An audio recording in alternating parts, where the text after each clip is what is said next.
I toyed around several alternatives. Finally, I decided maybe I should link them with the local bank.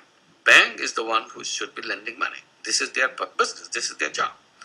So with enthusiasm, I go to the branch manager or the bank manager who is located in the campus, propose to him that he lend money to the poor people in the village. He fell from the sky. He couldn't believe I even said that. He said, no, it can't be done. It can't be done. I said, why not? Because, he said, poor people are not creditworthy. What does creditworthy mean? Creditworthy means he will not be able to pay back. I said, how do you know? Did you lend them at all? He said, no, I never lent them. So how do you know? He said, everybody knows that. Because they are poor, no matter how much money you give, they will eat and the money will be over. They can't pay you back. So I went to higher officials in the city, downtown. I talked to them. They said the same thing.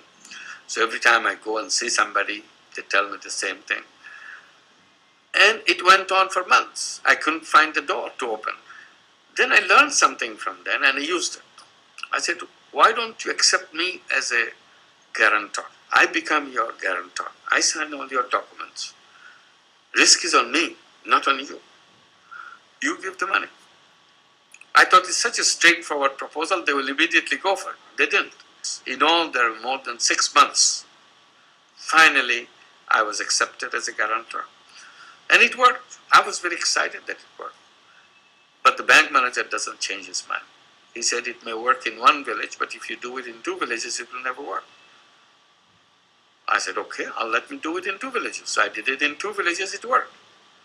He said, well, 1 village and 2 villages are the same thing. Maybe you should do it in 5 villages. So I did it in 5 villages, it worked. But he doesn't change his mind. After I have done this several rounds, and I realized that if I do the whole world, he's not going to change his mind. Maybe I should forget about him. So I thought maybe I should have a separate bank doing exactly what I'm doing. And that idea started haunting me. That why don't I have a bank for the poor people?